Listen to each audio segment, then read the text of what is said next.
Welcome.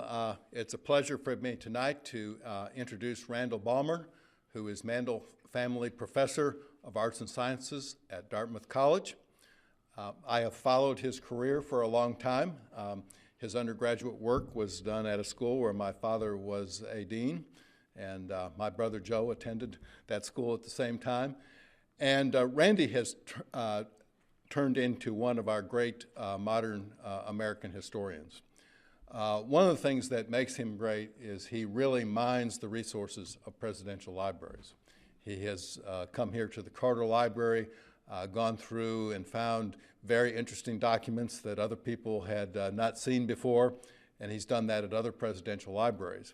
Combined with that, he has also mined the resources of the archives on various evangelical organizations that have become involved in politics. And in addition to that, on top of his research skills, he is an excellent writer. So I've had the privilege of reading many of his books, including the one that's just come out. And I can tell you that as much as I have followed these subjects and done my own research, that there were many points where I came across new information that I said, wow, that really explains what's going on. So if you want to understand the difference in the United States between the 1970s and the 1980s, and in case you've forgotten, there were very significant differences. And you want to know about the sort of transition to a time when Jimmy Carter was president, to a time when Ronald Reagan was president.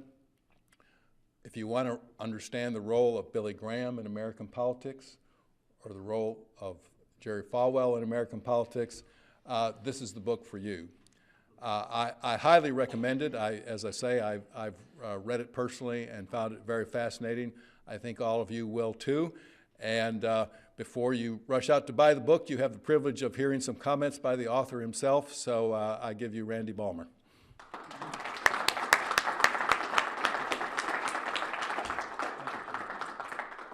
Thank you, Jay, for that very kind introduction. It's wonderful to be back here. I did, of course, a lot of archival work here at the Carter Center. And the last time I was here, actually, the museum was being refurbished. And I spent more than 3 hours this afternoon going through the exhibit. The guards had to chase me away at 4:45. I was utterly engrossed by it, and it was really quite a remarkable experience. And I probably learned a few things that I didn't know before going through that museum. I want to talk a little bit about Carter tonight, obviously, and tell you, first of all, my interest in it. As Jay indicated, I went to a college, a small college in northern Illinois, not Wheaton College. A lot of people think I went to Wheaton College, but I wasn't good enough to get into Wheaton College. I went to a small school called Trinity College in Deerfield, Illinois in the early 1970s. And it was during my time there as an undergraduate that Jimmy Carter burst onto the national scene. Now, I'd grown up as an evangelical and was attending an evangelical college. And what was so remarkable about Carter to me was that he talked unabashedly about being a born-again Christian, which is the term we used to describe ourselves, except we were always cowering when we did that and a bit ashamed of it. And Carter wasn't. Jimmy Carter came on the scene and said, yes, I'm a born-again Christian. Yes, I've given my life to Jesus. And this was, for me and for many other evangelicals, a kind of wake-up call. Here was a man who was running for president, in fact, being taken seriously as a candidate for president, who was able to talk about his faith in very unabashed and unapologetic terms. And so I began taking notice of that. And I have followed his career rather closely over the years. And I resolved at some point I wanted to write a book about Jimmy Carter. I have to say I've been kind of brewing with this idea for probably at least 2 decades now. And over the last decade or so, I spent a good bit of time doing the research and then finally got around to writing this book when my schedule permitted me to do that. And I want to say that I think authors are always making claims for themselves, which maybe is not justified. But it is, I think, the first biography of Jimmy Carter to take his faith seriously as a way of understanding both himself, his conduct as president and beyond, but also the very turbulent religious times in which he lived.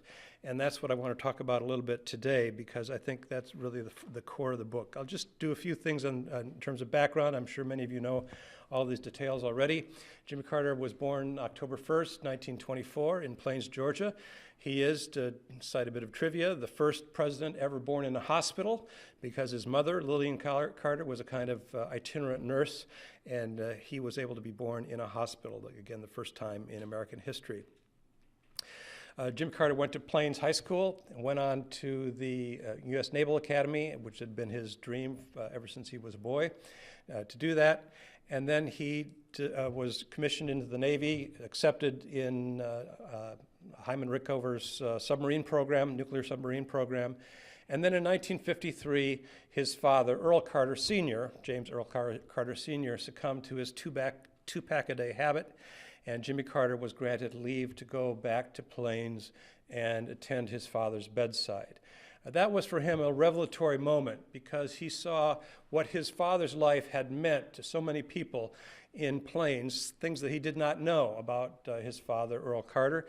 The time, for example, that he provided money to a family so they could buy new clothes to celebrate their daughter's graduation from high school, something that they couldn't have afforded to do otherwise. The time that he carried people's mortgages when they were too poor and too strapped to do so. The times that he had extended credit to various people in the family. And Jimmy Carter returned to his posting in Schenectady, New York, wanting to have a life much more like his father and to do the kinds of good things that his father had done in the community. The one dissenter about his decision to leave the Navy was Rosalind Carter, who was not amused by this development. Apparently, as nearly as I can tell, and there are probably people in the audience who can confirm this or deny it, the car trip from Schenectady, New York to Plains, Georgia was conducted in almost total silence between the two. Two very strong-willed people, and in this case, Jimmy Carter won that debate or that argument, but apparently the word divorce cropped up at least once in the course of that transition for them. Carter, of course, takes over the business. Not successful in his first year, less than $200 profit for the Carter business interest, but then he quickly begins to build this into a growing concern. He also begins to look more broadly at service to the community, including service on the Sumter County School Board, and then on his 38th birthday, October 1st, 1962, Jimmy Carter gets out of bed and puts on his Sunday trousers rather than his work trousers and goes to Americus to file for the Georgia State Senate without having consulted Rosalind before doing so. When I asked Mr. Carter about this, actually about a year ago down in Plains, he said, "I still can't believe I did that," because he wouldn't dream of making such a decision like that today without consulting his wife. But times were very different in 1962 than they are now in the 21st century. The election, of course, is contested because of widespread corruption in Quitman County. I forget the numbers; they're out in the museum, but there were something like 420 ballots cast in Quitman County, and only 300-some registered voters. And for some reason, in fact, the voters of Quitman County managed to vote in alphabetical order down to the second and third letters in their last names. It was really quite a remarkable day for Georgia politics. And Carter, of course, finds out about this, and he's morally outraged. If you read Turning Point, which I have to say I think is my favorite book of his, Turning Point just bristles with moral outrage and righteous indignation because he had been robbed of his election, or at least apparently so, and he mounts a campaign to win the seat, which he is granted in January of 1963. Carter then runs for governor in 1966. He runs as what qualifies in Georgia at the time as a racial moderate, and he's beaten by, of all people, Lester Maddox. Lester Maddox was notorious in Georgia, of course, for his segregationist ways. On the day after Lyndon Johnson signed the Civil Rights Act of 1964, Lester Carter greeted 3 African Americans in the parking lot of his restaurant, the Pickrick Restaurant, with an axe handle, threatening to drive them away or driving them away from eating in his restaurant because he did not want a desegregated restaurant.